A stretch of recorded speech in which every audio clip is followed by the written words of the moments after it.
Baik, Assalamualaikum warahmatullahi wabarakatuh. Malam hari ini, sebagaimana yang saya janjikan, saya akan membahas tentang eh, bagaimana mastering public speaking itu. Setelah 4 kali pertemuan, kita membahas tentang dunia kepenulisan. Nah, jadi hari ini kita akan membahas tentang mastering public speaking. Jadi kalau kita bicara tentang public speaking, kita bicara tentang presentasi, ada 3 rukun presentasi yang tidak boleh kita lupakan. Saya sabut dengan istilah rukun. Apa bedanya rukun dengan syarat? Kalau rukun itu sesuatu yang harus ada ketika kita melakukan suatu perbuatan. Tapi kalau syarat itu adalah sesuatu yang harus dilakukan sebelum melakukan perbuatan. Maka itu adalah syarat. Maka kalau saya bicara tentang rukun presentasi, maka berarti bicaranya adalah sesuatu yang harus ada di dalam ketika kita melaksanakan presentasi. Ada 3 rukun presentasi, teman-teman. Yang pertama, harus ada kontak visual. Jadi harus melihat audien itu. Jadi audien itu harus dilihat. Jadi bukan menundukkan kepala, bukan kemudian melihat ke atas, tetapi seluruh audien ketika kita menyampaikan materi itu dilihat. Ya, tidak kemudian tidak harus kemudian satu persatu, tetapi kemudian arahnya itu semuanya kena semua. Maka itulah yang harus dilakukan. Nah, rukun presentasi yang pertama adalah harus ada kontak visual. Yang kedua, yaitu vokal. Pastikan suara kita bisa didengar. Kapan harus naik, kapan harus turun, kapan harus berbisik, kapan kemudian harus ada jeda. Jadi ada ritme, ada nadanya. Kapan harus naik, kapan harus turun, kapan harus pause, kapan harus push, kapan harus butuh ditekan dan sebagainya. Ini adalah vokal.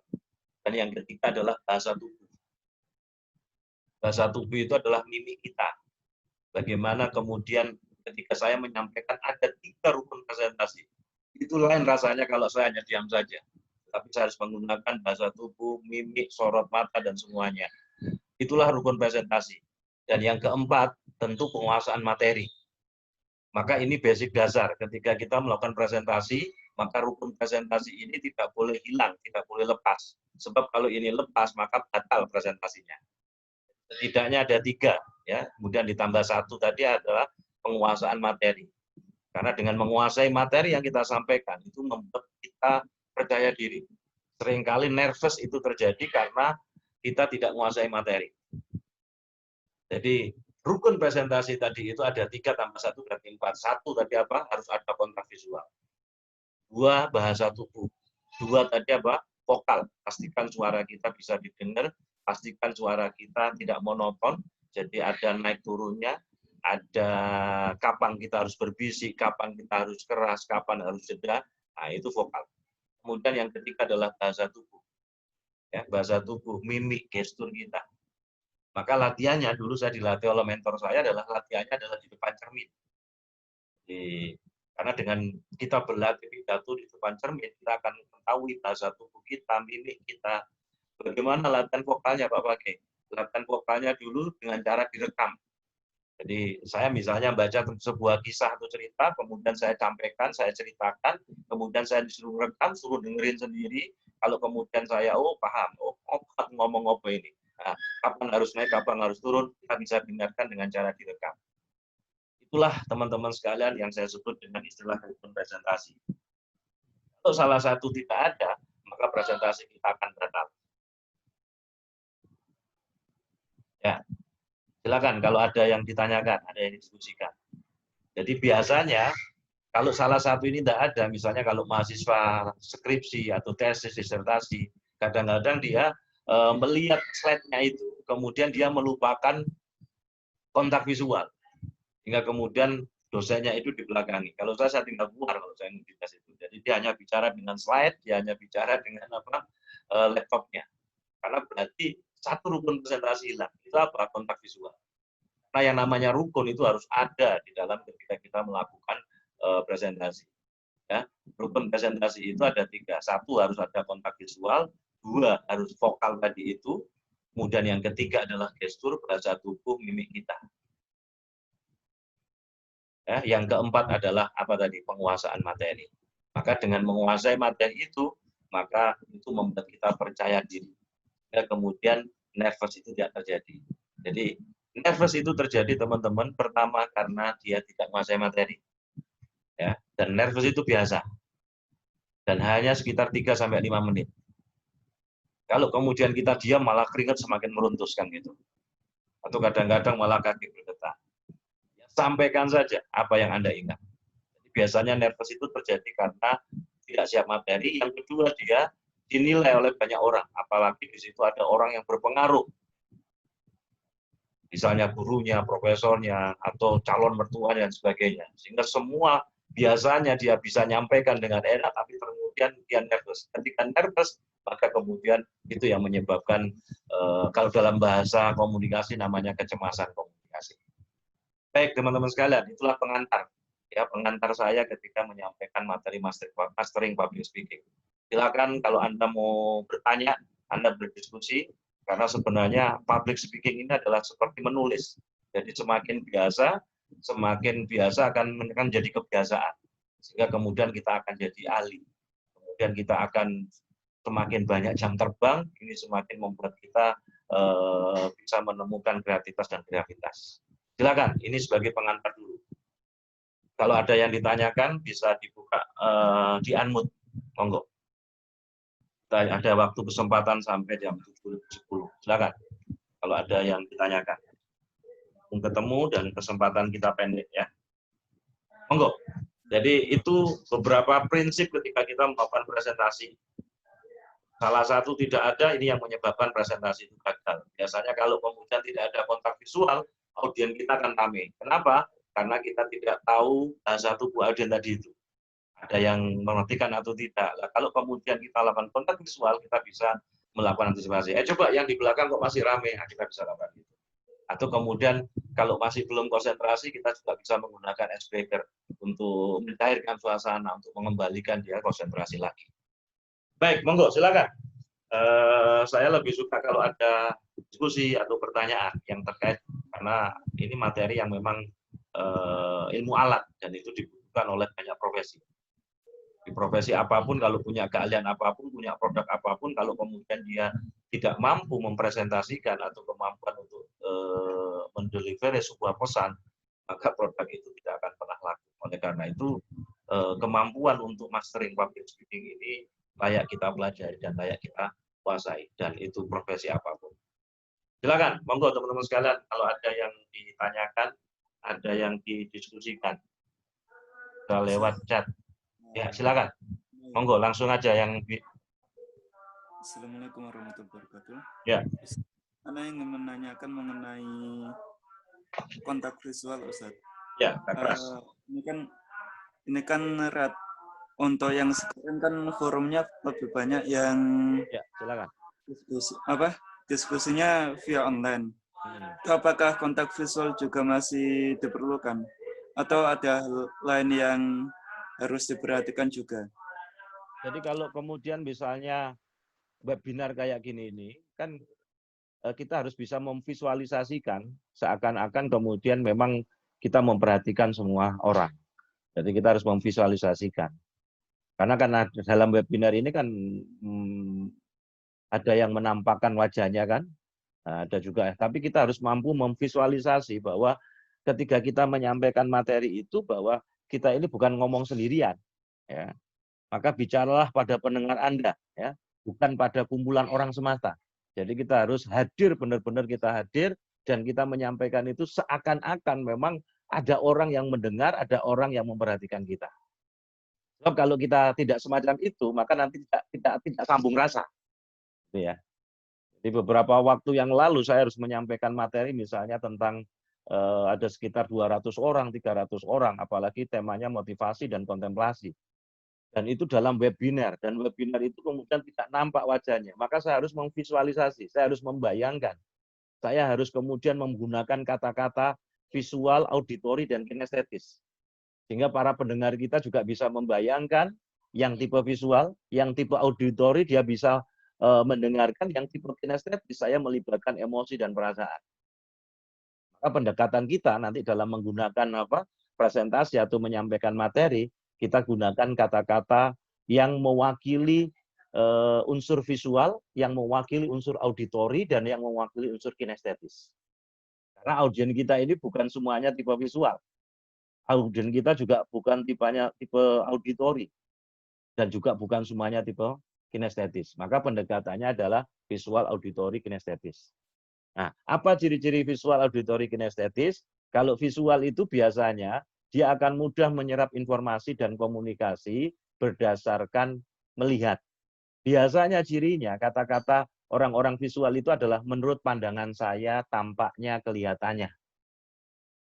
Nah, maka kalau kita ngomong-ngomong dengan orang, kok dia pilihan katanya itu tampaknya, menurut pandangan saya, kelihatannya, maka berarti dia orang tipe visual. Kalau dia orang tipe visual, maka jangan banyak bercerita, jangan banyak ngomong, maka tunjukkan data dan fakta. Maka kalau pendekatan visual nanti ada gambarnya, ada slide-nya, dan sebagainya. Kalau orang auditori, itu biasanya kalau ngomong, kata-katanya mewakili unsur mendengar. Bunyinya, suaranya, kedengarannya. Maka orang auditori itu akan lebih mudah memahami kalau kemudian dia menggunakan bahasa auditori dengan bercerita, dengan bertutur. Nah, tapi kalau orang kinestetis adalah orang yang tipe perasa. Maka kalau menyampaikan berarti kita harus bisa membuat cerita atau kisah yang bisa merasakan, audien kita itu bisa merasakan seakan-akan ikut berada di dalam pembicaraan kita. Ya, jadi gitu. Pertanyaan dari Mas siapa tadi itu. Silakan, ada yang lainnya lagi. Jadi memang pendekatannya memang harus ketiga-tiga itu. Makanya misalnya ketika kita melakukan kontemplasi, maka kita tidak boleh hanya mengatakan coba Anda bayangkan. Lah yang bisa bayangkan adalah orang visual. Bagaimana yang orang auditori? Bagaimana yang orang kinestetis? Maka kata-katanya harus kita pakai ketiga-tiganya. Coba Anda bayangkan, Anda rasakan, dan Anda dengar bagaimana suasana. Jadi ketiga kata-kata itu dipakai sehingga kemudian orang menyerap informasi dan komunikasi, apakah itu tipe visual, auditori, dan kinestetis, itu akan kena. Informasi yang kita sampaikan akan masuk. Ini baru pendekatan apa? Baru pendekatan gaya komunikasi. Jadi orang menyerap informasi dan komunikasi itu ada 3 tipologi. Yang pertama adalah dengan visual, dengan melihat. Yang kedua adalah dengan auditori, dengan mendengar. Yang ketiga adalah dengan kinestetis. Dia bisa merasakan. Ya. Oleh karena itu kemudian kenapa kemudian kita melibatkan gerak dan sebagainya. Memang agak susah kalau di webinar, tapi kita bisa lakukan itu dengan menggunakan kamera sehingga kemudian bisa bergerak, kemudian bahkan saya bisa melakukan outbound hanya dengan via Zoom. Tapi ini butuh studio yang lengkap. Karena nanti orang di rumah saya ajak untuk main game, saya ajak untuk kemudian bergerak. Nah, jadi sekarang kita harus mulai melakukan adaptasi pelatihan, ya. Jadi adaptasi bisnis, adaptasi pelatihan juga. Jadi saya punya majelis Rindu Rasul itu yang biasanya kalau saya ngisi pengajian juga ada kontemplasinya. Nah sekarang bagaimana menghadapi ketika via Zoom? Ternyata bisa. Ya dengan cara tadi itu saya harus melakukan pendekatan visual, auditori, dan kinestetis. Saya membayangkan seakan-akan. Jadi saya juga akan membayangkan, saya juga akan melakukan pendekatan visual, auditori, dan kinestetis. Dan faktanya ternyata banyak juga ketika kita melakukan kontemplasi, mereka juga bisa merasakan itu, yang auditori juga menangis betul, yang visual juga merasakan seakan-akan dia melihat wajah ibunya, wajah orang tuanya. Nah inilah kemudian kenapa kita harus melakukan pendekatan-pendekatan komunikasi dan bagaimana cara menyerap manusia menerima informasi dan komunikasi itu. Baik, silakan. Ada lagi yang ditanyakan? Saya Ustaz. Ya, silakan. Siapa? Monggo. Dari Ummu Khair. Ya, silakan. Ini pengalaman pribadi sebenarnya juga, tapi banyak juga orang-orang yang sudah profesional. Ternyata rasa nervous itu tidak bisa dihilangkan ketika mau tampil atau mengisi satu forum. Ya. Jadi bahkan ada seorang yang sudah sangat profesional, ketika mengisi itu masih mau muntah-muntah itu jadi ritual. Jadi nervousnya itu selalu ketika mau ngisi itu selalu dia muntah itu sudah ritual. Bagaimana cara tips untuk kita ketika mau ngisi itu tidak muncul nervous? Pertama, siapkan materi betul. Sampaikan materi yang benar-benar kita kuasai. Karena itu menyebabkan kita memiliki percaya diri yang luar biasa. nervous itu bisa terjadi terkadang karena kita tidak siap menyampaikan materi, diminta dadak.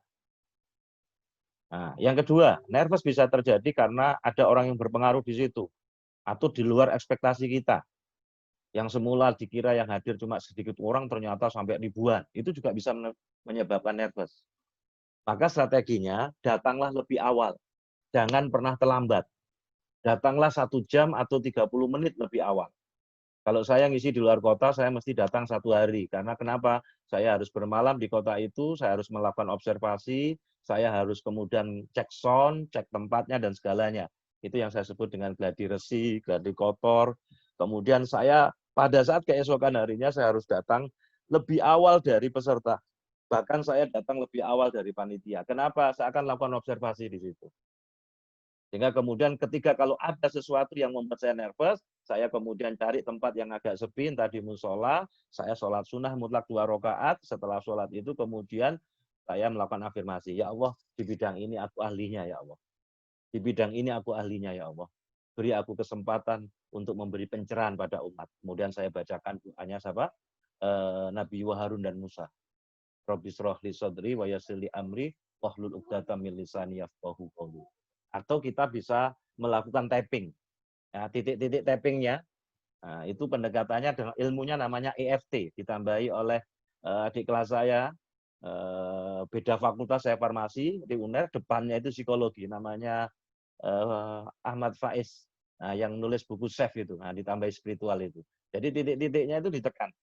Jadi titik-titiknya, titik-titik tappingnya tengah ini ditekan sampai ada berapa titik-titik nanti bisa saya tulis nanti di makalah, itu ditekan gini, saya pasti bisa ya Allah. Nah, karena ketika nervous itu berarti titik-titik aliran darah kita tidak lancar. Nah, titik-titik yang disebut dalam ilmu kedokteran Cina itu ditekan sambil mengatakan saya pasti bisa ya Allah. Titik-titiknya ini, ya sambil lagi ini ada berapa titik tapping namanya. Nanti jenengan bisa baca di save atau bisa baca tulisannya Adewi Gunawan. Itu bisa digunakan untuk tentu ketika titik-titik tapping itu ditekan nanti aliran darah kembali lancar. Nah, tentu itu dilakukan jangan di depan podium.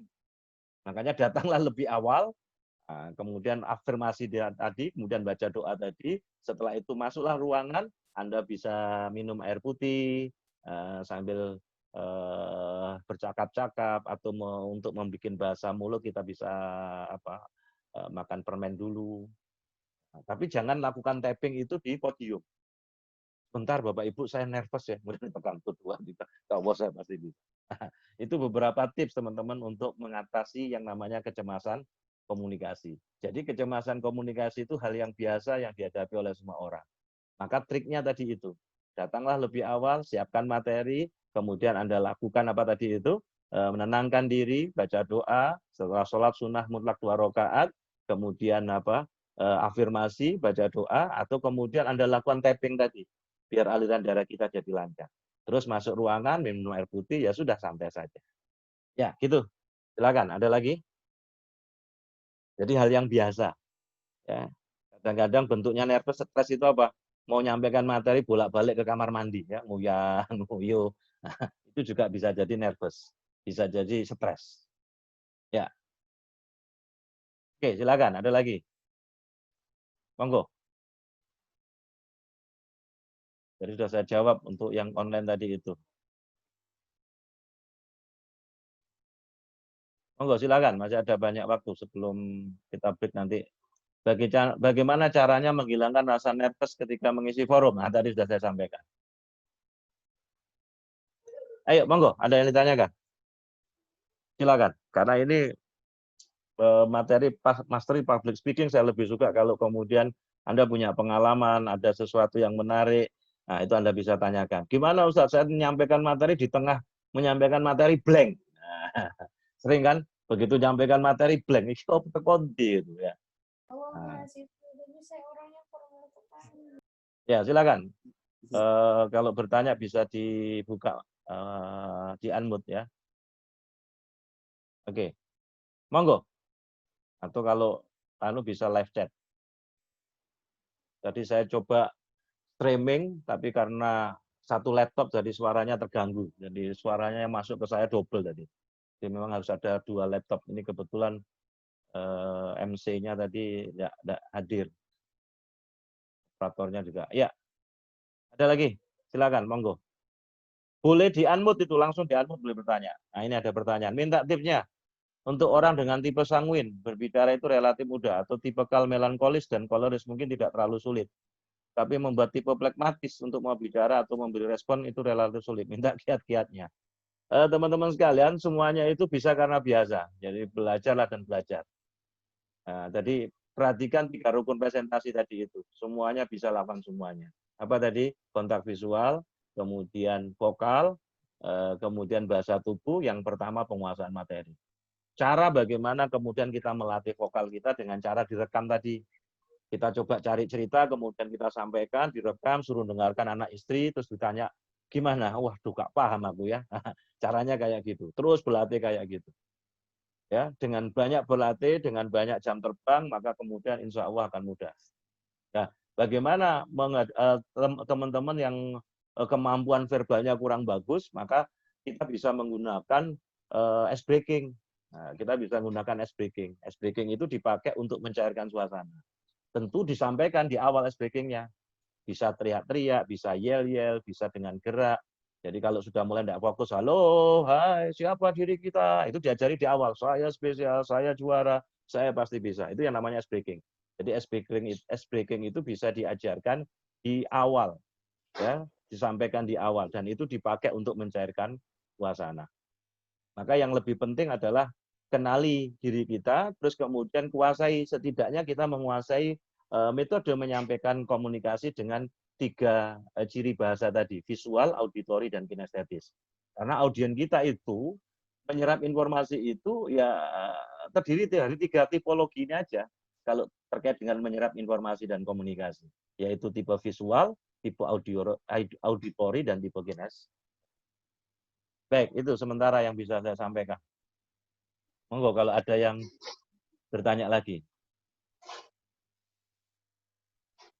Bagaimana tipsnya saat mengalami kesulitan menatap audien? Terima kasih. Jadi yang dimaksud dengan menatap audien itu adalah Anda tidak harus kemudian melihat kesemuanya gitu setiap orang, tetapi paling tidak sudut kanan, tengah, kiri semuanya. Jadi kalau Anda takut melihat sorotan mata ya jangan lihat matanya, ya lihat jidatnya saja.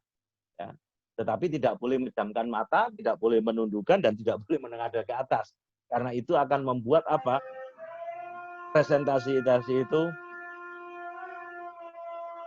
akan membuat presentasi itu akan rukun presentasi yang pertama hilang.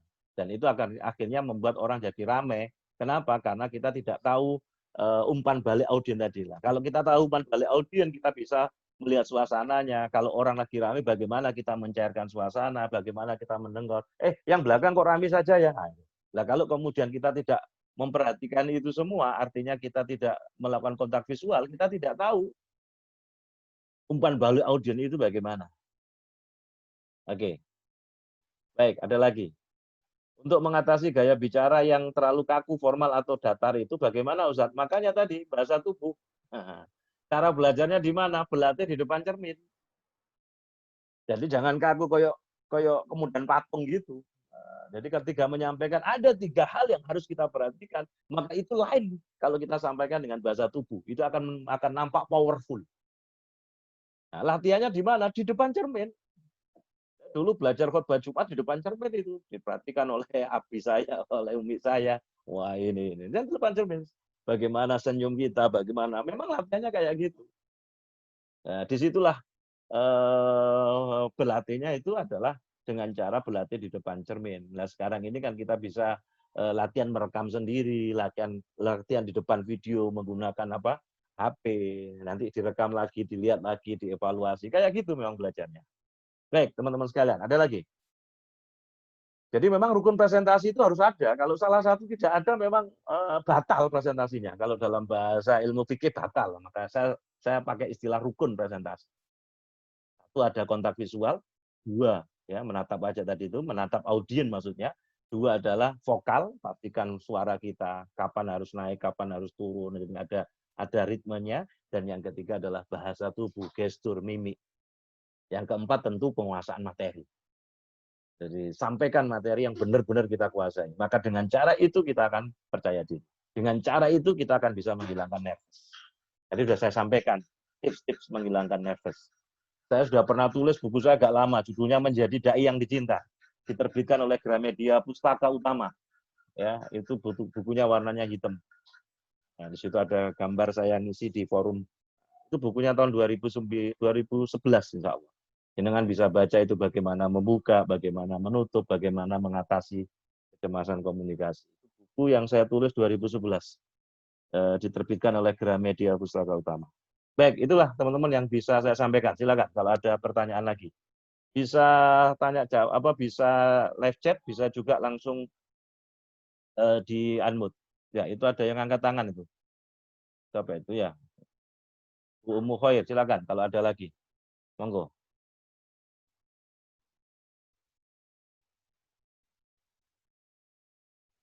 Silakan, monggo kalau ada yang ditanyakan. Bagaimana cara mengatasi selalu mengulang-ulang kata? Kita boleh mengulang-ulang kata, teman-teman sekalian, kalau itu memang ada penekanan. Ada penekanan yang penekanan penting yang harus dipahami oleh audiens. Ya, yang harus dipahami oleh audiens. Tapi kalau kemudian pengulangan kata yang berulang-ulang akan mengakibatkan orang akan bingung juga. Terkadang memang saya harus mengulangi kata-kata itu tapi dengan bahasa yang lain untuk menekankan bahwa materi itu penting. Jadi untuk menekankan atau untuk memberi kesimpulan apa yang saya sampaikan. Demikian. Jadi cara mengatasinya ya tadi itu banyak berlatih. Ada rekam sendiri. Biasanya ada apa namanya itu? Apa namanya? Nah, itu ada yang latah gitu. Apa namanya? Apa namanya? Sampai dihitung 1 jam. Apa namanya itu Pak bisa sampai 60 kali. Nah, dengan cara dievaluasi terus.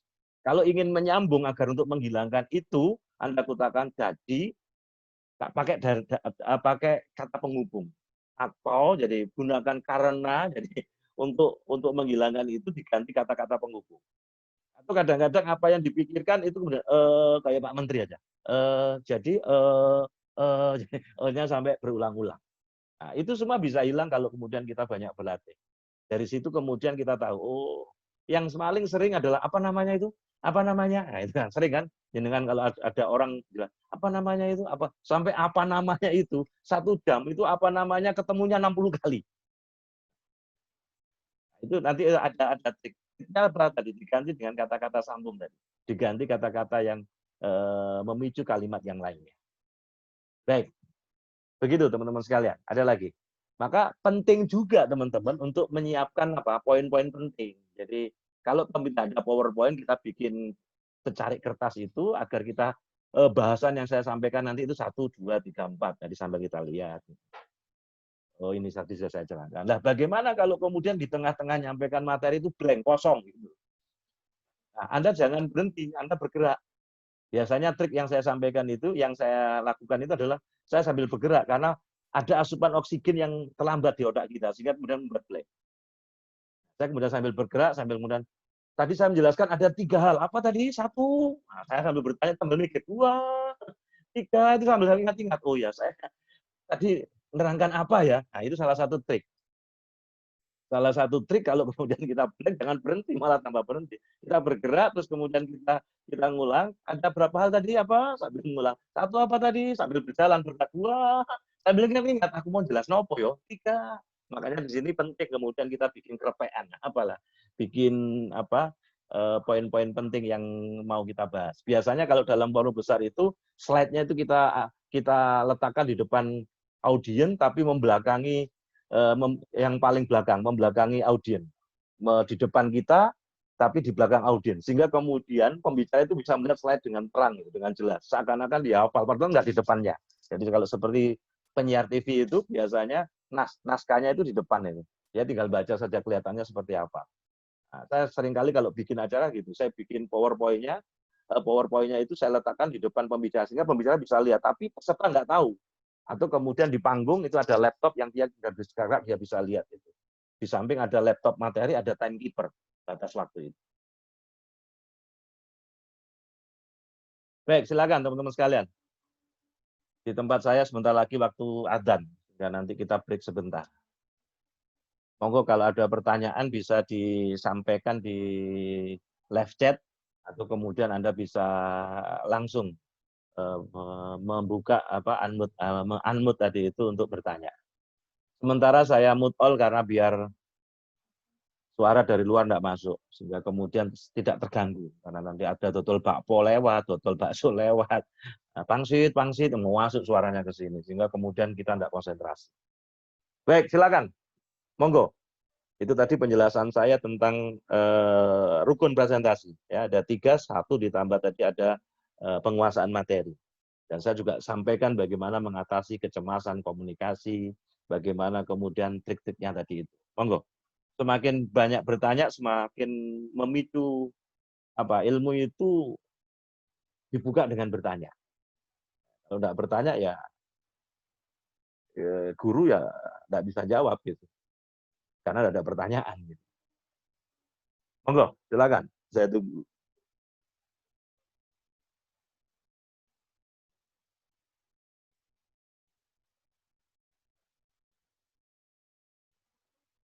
Silakan kalau ada yang ditanyakan, monggo. Berapa menit lagi waktu di tempat saya sudah adzan, sehingga kita break sebentar. Anda bisa manfaatkan untuk bertanya, untuk mengisi di live chat.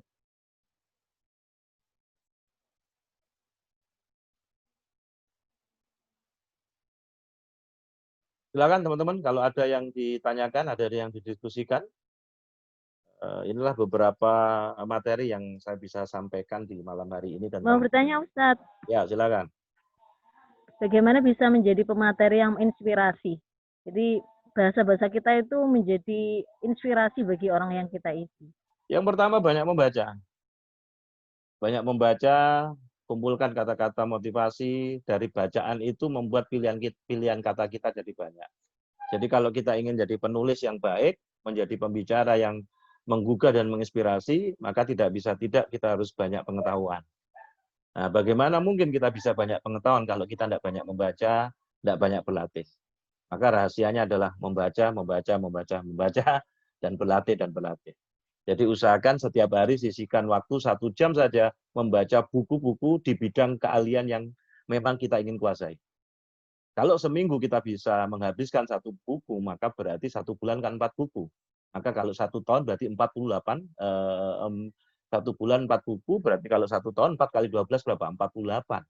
Maka kalau kemudian 5 tahun kemudian, maka kita akan menjadi orang yang berkelas di bidang itu. Kenapa? Karena bacaan kita, buku kita, maka sisihkan selain membaca tadi, kita menyisihkan waktu 80% waktu kita untuk menguasai bidang yang mau kita kuasai, sedangkan yang 20% bidang-bidang yang secara umum yang kita tidak perlu lakukan secara detail, tetapi kita bisa juga mendelegasikan.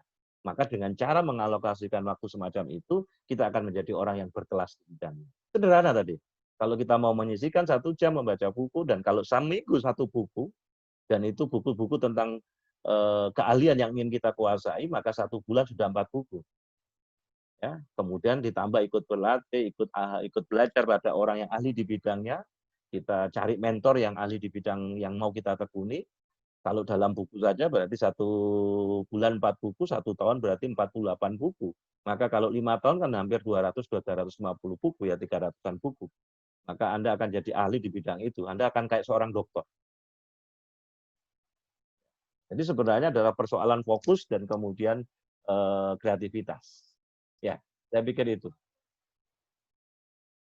Dan orang Indonesia ini suka cerita. Nah, karena dia suka cerita, maka kekuatan cerita nanti, storytelling itu kekuatannya di Indonesia. Jadi kemampuan bagaimana. Baik. Kita break sebentar.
Baik,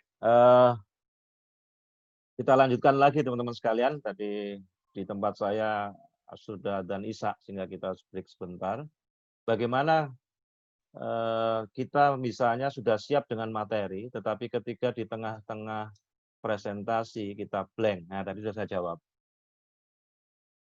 Jadi blank itu ada asupan oksigen ke otak itu nggak nyampe, maka kemudian kita tidak boleh berhenti. Kita bisa bergerak, kita bisa ngambil air minum sebentar, terus kemudian kita ngulangi lagi. Tadi ada berapa hal ya yang sudah saya sampaikan. Satu apa tadi? Nah, itu sambil mengulangi lagi. Dua, nah sambil bergerak itu sambil ingat-ingat, oh ya yang belum saya sampaikan. Makanya nanti penting kerangka berpikir yang mau kita sampaikan itu tetap kita bawa. Makanya kenapa kemudian kita nyiapkan PowerPoint dan sebagainya. Itu Mas Bayu tadi sudah saya jawab. Bagaimana dengan tadi jika ada yang mengaitkan dengan materi di luar yang kita kuasai. Jika ada pertanyaan di luar materi, Ustadz, terkadang ada yang mengaitkan dengan materi di luar yang kita kuasai.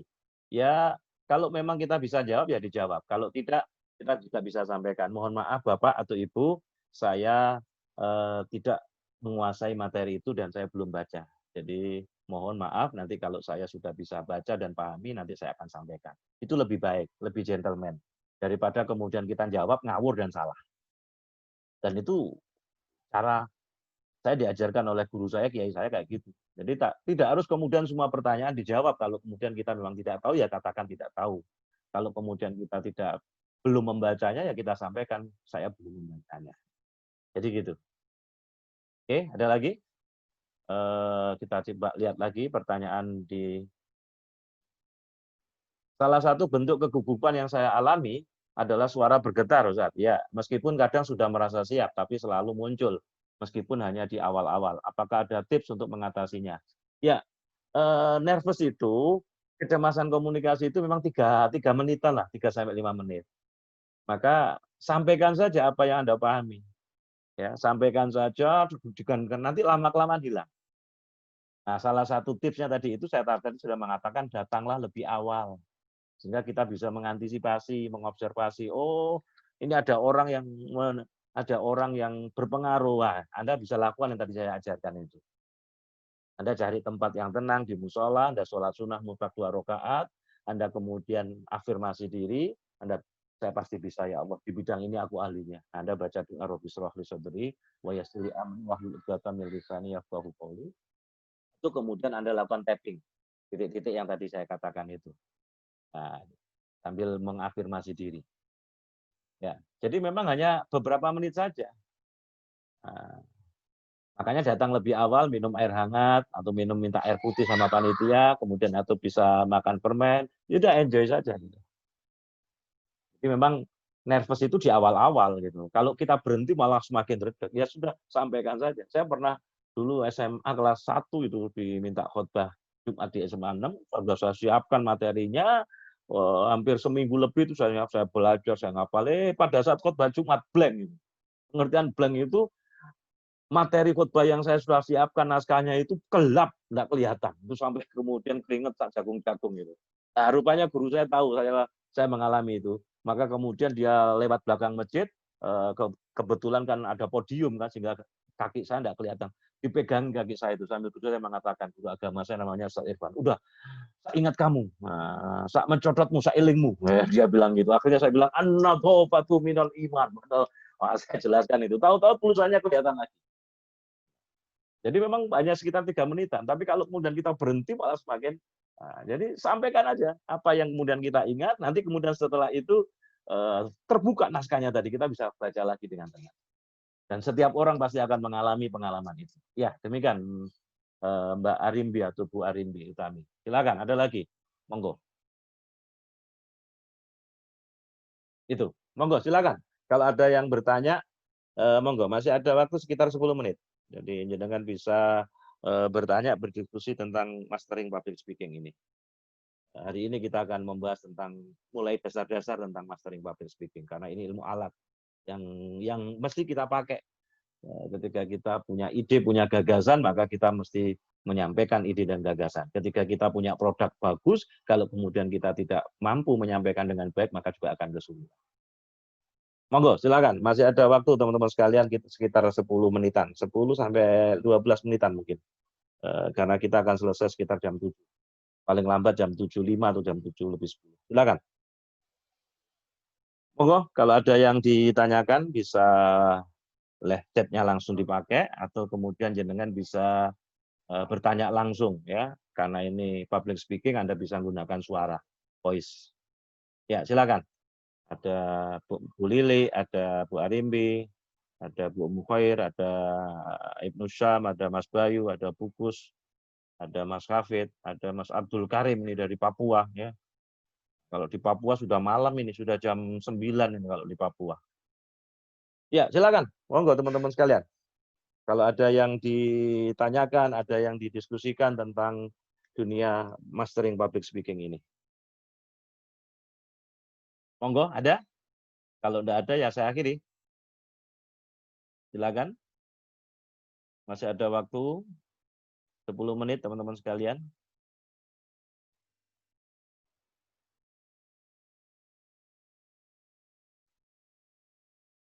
Monggo, kalau ada yang ditanyakan. Kalau tidak ada, ya saya akhiri. Orang Indonesia ini kan suka cerita, teman-teman sekalian. Makanya kalau dalam menyampaikan pidato, presentasi, kita juga bisa menggunakan kemampuan storytelling. Nah, apakah kemampuan storytelling itu bisa diasah? Bisa. Ya, setidaknya ada beberapa tips. Yang pertama, agar kita mampu menyampaikan sebuah cerita itu bisa menyihir peserta ya, atau menghipnotis peserta. Pertama, kita harus tetapkan tujuan cerita Anda itu. Jadi cerita yang dikemas dengan api itu akan mampu menggerakkan orang lain, akan mampu menggerakkan orang untuk bertindak, berbuat. Nah, bagaimana kita bisa memiliki kemampuan cerita? Ya, kita banyak baca kisah-kisah inspiratif, kisah-kisah sahabat, kisah-kisah para nabi. Nah, kemudian coba dilatih, diceritakan ulang lagi, didengerin lagi. Kita dengerin sendiri, oh iya, oh paham ya, oh itu ngomong ngopo ya, dengan cara kayak gitu. Berlatihnya kayak gitu terus. Kemudian jangan lupa buat alur cerita Anda. Jadi alur sebuah cerita itu akan sangat bermakna bila ada ide utama di dalamnya. Harus ada dukungan situasi, ada konfliknya, ada solusinya. Jadi bayangkan sebuah film yang menarik itu kan. Kalau film yang menarik kan pasti di dalamnya ada alur, ada konflik di antara pemain, ada perjuangan, ada ketidaknyamanan, terus kemudian ada happy ending. Nah, maka kalau kita menggunakan storytelling, Anda harus melihat itu alur ceritanya. Kemudian ubah dari me menjadi as. Jadi cerita yang pada awalnya tentang pribadi sang pembicara, atau cerita yang diketahui oleh sang pembicara, kemudian pembicara perlu menjadikan sesuatu yang semula itu cerita pribadi atau milik pembicara atau yang diketahui sang pembicara itu menjadi seakan-akan itu cerita bersama, seakan-akan cerita yang mengajak menjadi milik bersama. Jadi as kita tadi itu. Sehingga mereka merasa terlibat, mereka merasa seolah-olah terjadi, seolah-olah cerita itu terjadi pada dirinya. Kemudian tadi yang sudah saya jelaskan, libatkan visual, auditory, kinestetik tadi itu. Jadi menggunakan pendekatan visual, pendekatan apa? Menyerap informasi dengan melihat tadi visual, menggunakan pendekatan dengan auditory berarti bercerita tadi, kemudian kinestetis. Jadi melihat olah tubuh yang kita mainkan. Jadi hidupkan auditorinya, mainkan juga olah suara yang tepat, itu auditori. Kemudian Anda membuat visual-visual yang meyakinkan, kemudian bahasa tubuh dan mimik itu membuat cerita itu akan semakin menggugah. Cerita itu akan semakin memberi hipnotis orang. Kemudian jangan lupa buat dialog. Nah, jadi untuk membuat cerita lebih hidup ya tentu ada dialog. Anda perlu memunculkan unsur apa? Memunculkan unsur dialog di dalam cerita Anda. Nah, dan tidak usah khawatir untuk mempraktekkan dialog, caranya sangat mudah. Anda hanya mengubah suara ya, untuk membedakan antara tokoh A dengan B. Atau Anda menggunakan tangan kanan yang berperan tokoh A, tangan B tokoh B. Atau Anda menggunakan bahasa tubuh Anda. Nah, itu agar cerita kita itu akan menghipnotis orang. Kemudian yang terakhir, buat penutup cerita yang mengejutkan. Jadi cerita yang bisa ditebak ujung ceritanya itu tidak menarik. Maka kalaupun bisa ditebak ujung ceritanya, maka pastikan ujung cerita itu ada unsur heroik, ada unsur perjuangan yang luar biasa, yang membuat orang berkesan. Atau bila perlu cerita itu membuat orang penasaran, sehingga kemudian Anda bisa nutup, nah Anda ingin tahu selanjutnya, kita ikuti kajian minggu depan. Nah, jadi bikin berseri. Jadi kayak gitu teman-teman sekalian, bagaimana kekuatan cerita. Nah, bagaimana menyikapi ketika audio yang ngobrol? Nah, maka di situ pentingnya kemudian ketika kita menyampaikan tadi harus ada kontak visual. Maka ketika ada kontak visual itu kita akan tahu mana yang tidak serius. Coba yang depan kok masih ngomong itu. Coba yang di tengah. Nah, kita bisa datangi.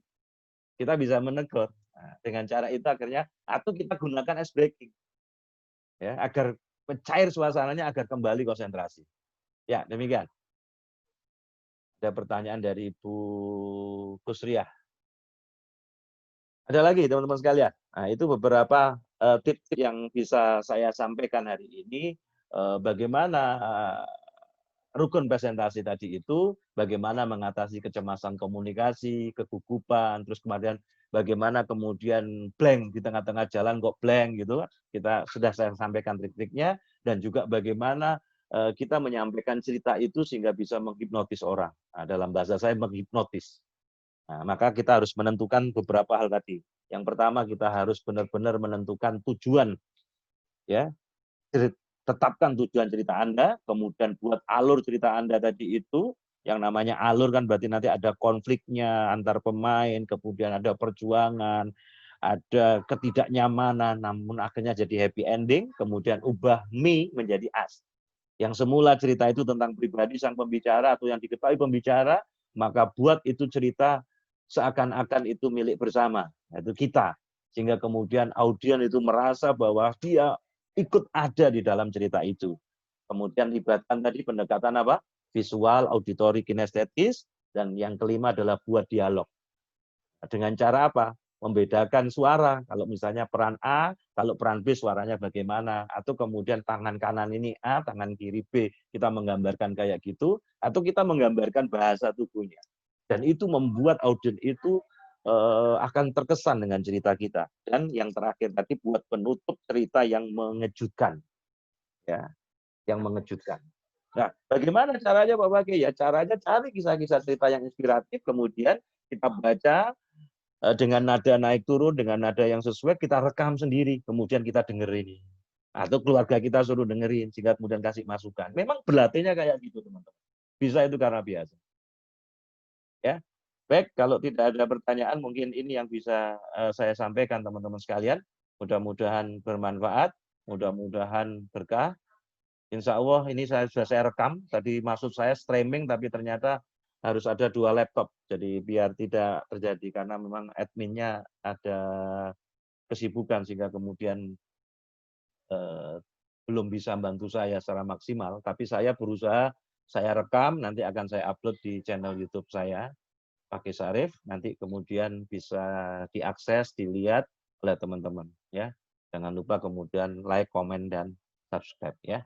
Baik, teman-teman sekalian, kurang dan lebihnya saya mohon maaf.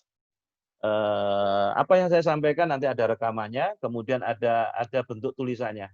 Ya, nanti akan saya share tulisannya di Facebook saya, atau kemudian saya share di grup kelas menulis atau di Mastering Public Speaking ini. Baik, kurang dan lebihnya saya mohon maaf. Wabillahi taufiq wal hidayah wa ridha wal inayah. Wassalamualaikum warahmatullahi wabarakatuh.